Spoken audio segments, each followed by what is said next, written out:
آج ہم لوگ فیض احمد فیض کی نظم صبح آزادی کی آخری لائنوں کا مطالعہ کریں گے، جس میں شاعر اس وقت کا تذکرہ کرتے ہیں جب آزادی کی صبح آ گئی تھی، لیکن یہ صبح شاعر کی آرزوؤں اور تمناؤں کے برعکس تھی۔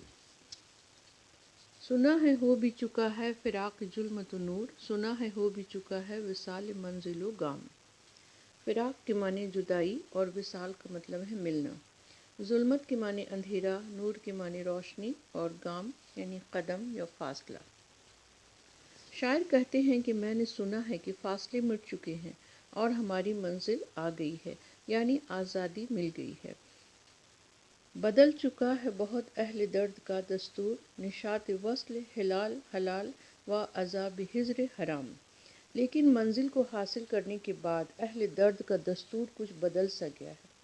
اہل درد یعنی منزل کو حاصل کرنے کے لیے کوشش کرنے والے لوگ۔ اہل درد وہ کام کر رہے تھے جس کی پلاننگ انہوں نے نہیں کی تھی۔ لوگ وصل کی خوشیاں منا رہے تھے، یعنی آزادی کی خوشی، اور ہجر کا جو عذاب وہ جھیل چکے تھے یا جھیلنے جا رہے تھے اس کے بارے میں وہ سوچنا نہیں چاہ رہے تھے۔ یہاں پہ دیکھیے نشاط وصل حلال، یعنی کہ وصل کی خوشی جو ہے اسے حلال کر دی گئی تھی، اور عذاب ہجر حرام، ہجر کا جو عذاب وہ جھیل چکے تھے یا آگے جھیلنے والے تھے اسے انہوں نے حرام کر دیا تھا۔ جگر کی آگ، نظر کی امنگ، دل کی جلن، کسی پہ چاہ رہے ہجراں کا کچھ اثر ہی نہیں۔ تو یہاں پہ ہے چاہ رہے ہجراں کے معنی جدائی کا علاج۔ یہاں پہ شاعر کہتے ہیں کہ جدائی کا جو علاج ہمارے سامنے پیش کیا گیا ہے، یعنی ہماری کوششوں کا جو ثمر ہمیں ملا ہے، اس سے نہ تو جگر کی آگ ٹھنڈی ہوئی ہے، نہ نظر کی امنگ کم ہوئی ہے، اور نہ ہی دل کی جلن پر کچھ اثر ہوا ہے۔ کہاں سے آئی نگارِ صبح کدھر کو گئی، ابھی چراغ سرے راہ کو کچھ خبر ہی نہیں۔ نگار کے معنی محبوب، نگارِ صبح، یہاں پہ نگارِ صبا ہے، غلطی سے صبح لکھا گیا ہے۔ کہاں سے آئی نگارِ صبا کدھر کو گئی، ابھی چراغ سرے راہ کو کچھ خبر ہی نہیں۔ شاعر کہتے ہیں کہ جو محبوب ہوا تھی، یعنی آزادی کی ہوا، وہ کدھر سے آئی اور کدھر چلی گئی کچھ پتہ ہی نہیں چلا، یعنی ہم لوگوں نے اس دل فریب ہوا کو اپنے سینے میں اتارا ہی نہیں۔ ابھی چراغ سرے راہ کو کچھ خبر ہی نہیں۔ راستے میں جلتا ہوا چراغ جو نگارِ صبا کے انتظار میں جل رہا تھا، اسے تو اس صبا کے آمد کی خبر ہی نہیں ہوئی۔ ابھی گرانیِ شب میں کمی نہیں آئی، نجات دیدہ و دل کی گھڑی نہیں آئی، چلے چلو کہ وہ منزل ابھی نہیں آئی۔ آخر میں شاعر کہتے ہیں کہ رات کے بوجھل پن میں کوئی کمی محسوس نہیں ہو رہی ہے۔ گرانیِ شب یعنی رات کے بوجھل پر، رات کا بوجھل پن، اس میں ابھی کوئی کمی نہیں آئی ہے، اور ابھی وہ لمحہ نہیں آیا ہے جس سے نظروں کو اور دل کو تسکین پہنچے۔ نجات دیدہ و دل کی گھڑی نہیں آئی، یعنی کہ نظروں اور دل کی نجات کی گھڑی ابھی نہیں آئی ہے، اس لیے ابھی ہمیں اور آگے جانا ہے، کیونکہ ابھی منزل ہمیں نہیں ملی ہے، ابھی اور کوششیں کرنی باقی ہیں۔ اب آئیے اس سے دیکھتے ہیں کچھ کوشچن۔ پہلا کوشچن ہے سنا ہے ہو بھی چکا ہے فراق ظلمت و نور، تو درج بالا مصرے میں کس صنعت کا استعمال ہوا ہے؟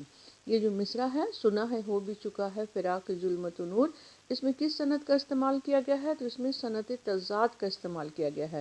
صنعت تضاد کہتے ہیں جب دو اپوزٹ ورڈ، ایک دوسرے کا اپوزٹ ورڈ جب لایا جاتا ہے تو اسے کہتے ہیں صنعت تضاد۔ تو یہاں پہ دو ورڈ ہے ظلمت اور نور، جو ایک دوسرے کے اپوزٹ ہے۔ جب دو اپوزٹ ورڈ کا استعمال کسی شعر میں کیا جاتا ہے تو کہتے ہیں کہ صنعت تضاد کا استعمال کیا گیا ہے۔ کوشچن نمبر 2 ہے وصال منزل و گام سے شاعر کی کیا مراد ہے؟ تو وصال منزل و گام سے شاعر کی مراد ہے کہ آزادی حاصل ہو گئی، یعنی کہ جو منزل اور جو قدم، راستے جو تھے ان کا فاصلہ مٹ چکا ہے اور منزل مل گئی ہے۔ کوشچن نمبر 3 ہے فراق ظلمت و نور سے شاعر کی کیا مراد ہے؟ تو ظلمت کے معنی اندھیرا اور نور کے معنی روشنی، دونوں میں فراق ہو گیا، اندھیرے میں اور روشنی میں، تو اس کا مطلب ہے اندھیرا مٹ چکا ہے، روشنی پھیل گئی ہے، یعنی آزادی مل گئی ہے۔ کوشچن نمبر 4 ہے اہل درد سے شاعر کی کیا مراد ہے؟ تو اہل درد سے شاعر کی مراد ہے وہ لوگ جو آزادی کے لیے کوشش کر رہے تھے۔ کوشچن نمبر 5 ہے نشاط وصل حلال و عذاب ہجر حرام۔ اس مصرعے میں کس صنعت کا استعمال ہوا ہے؟ تو اس میں بھی صنعت تضاد کا استعمال ہوا ہے۔ حلال اور حرام، وصل اور ہجر، یہ ورڈ ایک دوسرے کے اپوزٹ ہیں۔ کوشچن نمبر 6 ہے لفظ چارہ ہجراں کے کیا معنی ہیں؟ تو چارہ ہجراں کے معنی ہیں جدائی کا علاج۔ کوشچن نمبر 7 ہے لفظ گرانی شب کے کیا معنی ہیں؟ تو اس کے معنی ہے رات کا بوجھل پن یا رات کے برے اثرات۔ نجات دیدہ و دل کی گھڑی نہیں آئی، اس مصرعے کے ذریعے شاعر کیا کہنا چاہتے ہیں؟ تو نظر اور دل کو تسکین بخشنے والا لمحہ ابھی نہیں آیا ہے۔ کوشچن نمبر 9 ہے چلے چلو کہ وہ منزل ابھی نہیں آئی، اس مصرعے کے ذریعے شاعر کیا کہنا چاہتے ہیں؟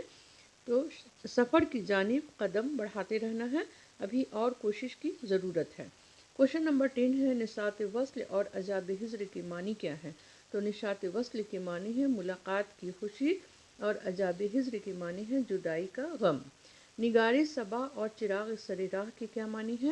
نگار صبا کے معنی ہے محبوب ہوا اور چراغ سر راہ یعنی راستے پر جلنے والا چراغ۔ رخ سحر سے شاعر کی کیا مراد ہے؟ تو رخ سحر سے شاعر کی مراد ہے آزادی کی صبح۔ کوشچن نمبر 13 ہے بول مجھ سے پہلی سی محبت میرے محبوب نہ مانگ، زندہ کی ایک شام اور شیشوں کا مسیحا کس کی نظمیں ہیں؟ فیض احمد فیض کی۔ سلیب میرے دریچے کی کس کے ذریعے لکھی گئی ہے اور یہ کیا ہے؟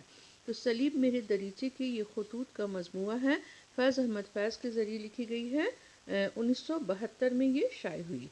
کوشچن نمبر 15 ہے سفر نامہ کیوبا کے مصنف کون ہیں؟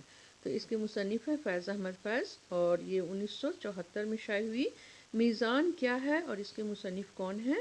تو میزان تنقیدی مضامین ہیں اور اس کے مصنف بھی فیض احمد فیض ہیں جو 1963 میں شائع ہوئی۔